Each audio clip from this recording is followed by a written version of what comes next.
Alright, and we're back. About to see the boss man. Alright, whoa. Whoa, let's peer around the corner. What's in that? You should peek around. Look at him. No.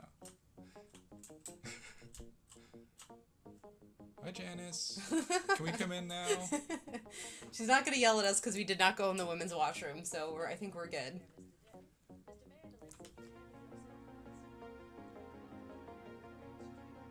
I think it's interesting that she has a sort of southern accent. Usually you don't see those in, like, cyberpunk narratives.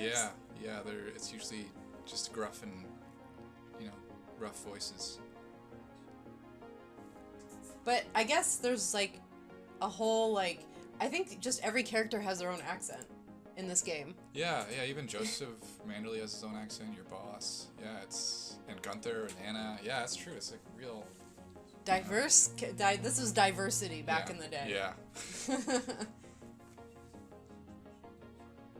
It's my first day, man.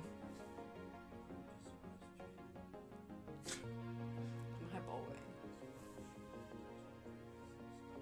Look how prim and proper he is. Just hands on his knees, The desk is clearly too tall for him. Yep. He's nowhere near his computer to actually make it usable.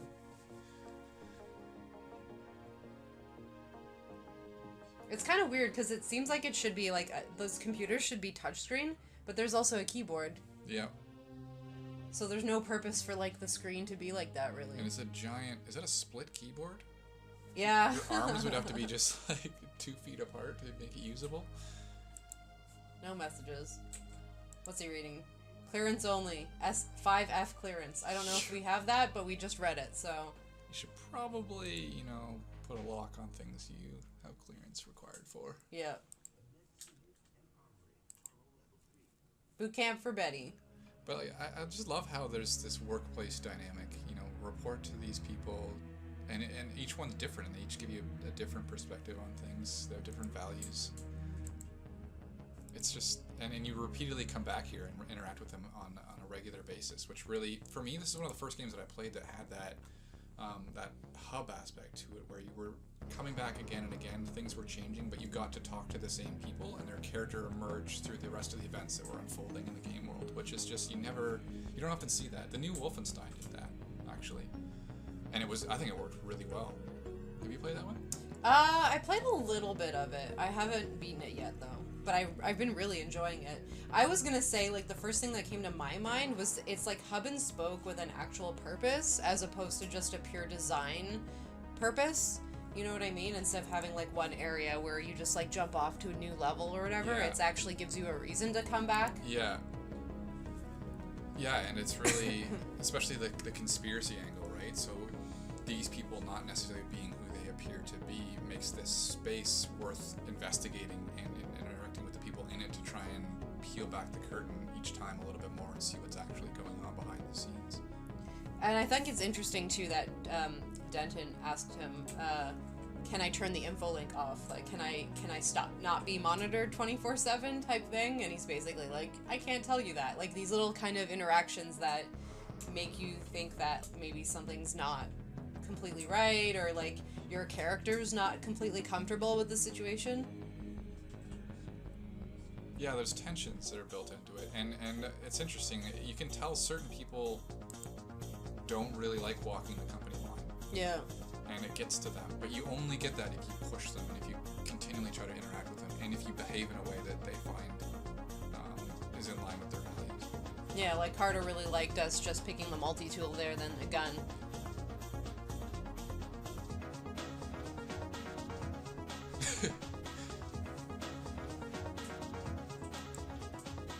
Can't talk to him again. He's got a very square head. No time for chit-chat, we're not allowed to talk to him. Can we talk to Anna before we leave? Is it? Do anything? Let's find out. She's just staring at a wall. She should be leaving basically the same time as us. Yeah, why can't we take the same boat? She has to prepare. She's trying to figure out how to use that keyboard.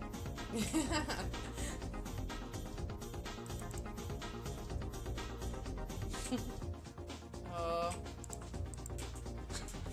That's gonna mess up that vacuum robot. Yeah, he's gonna get all confused. You're gonna come back and the Unaco's gonna be burned down because that thing got caught on something. Before we talk to Paul and stuff, let's look at his achievements. Oh, we can't. We're gonna check his achievements on the wall after we're done with this.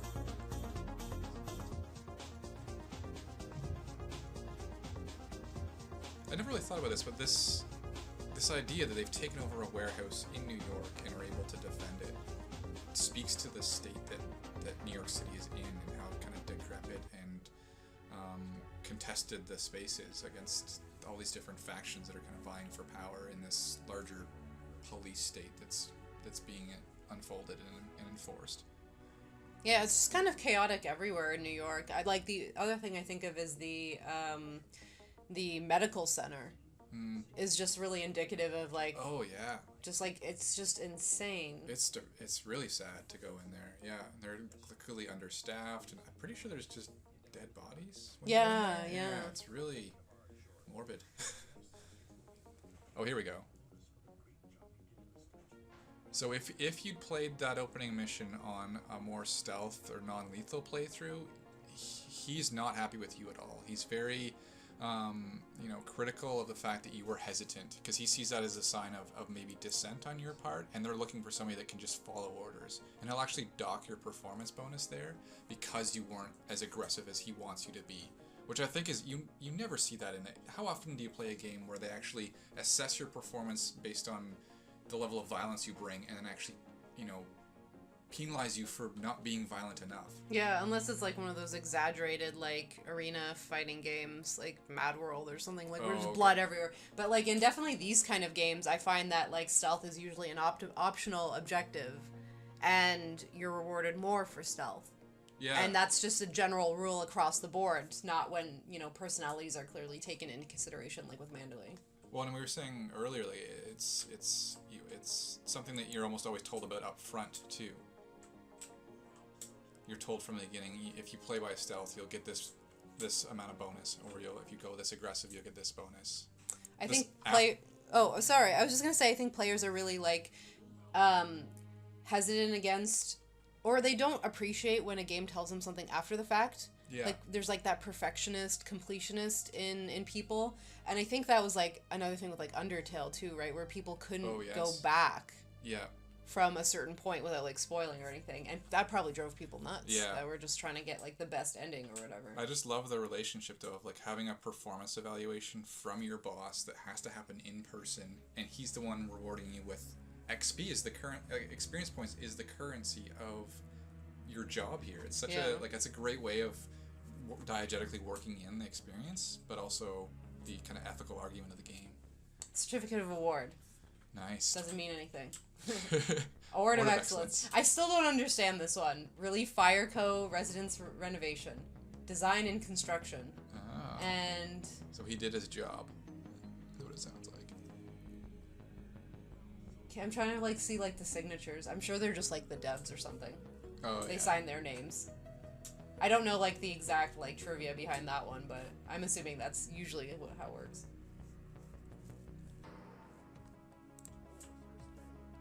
It wasn't that much of a first day, I don't think.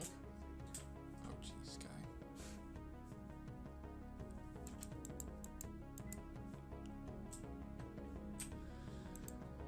Bye, Scott. You're alright, Scott. Just hang out there. Everyone, it kind of reminds me of not Deus Ex, because we're playing that Half-Life 1, where all the scientists are kind of like, hey, like, good job today, or like, get into the reactor today. And yeah, there's a workplace culture in a way. Yeah. But they're like cheering you on before your mission. Thanks, Lloyd. What else does he have to say? Is that it? Oh, yeah. Nothing we haven't heard before from Lloyd.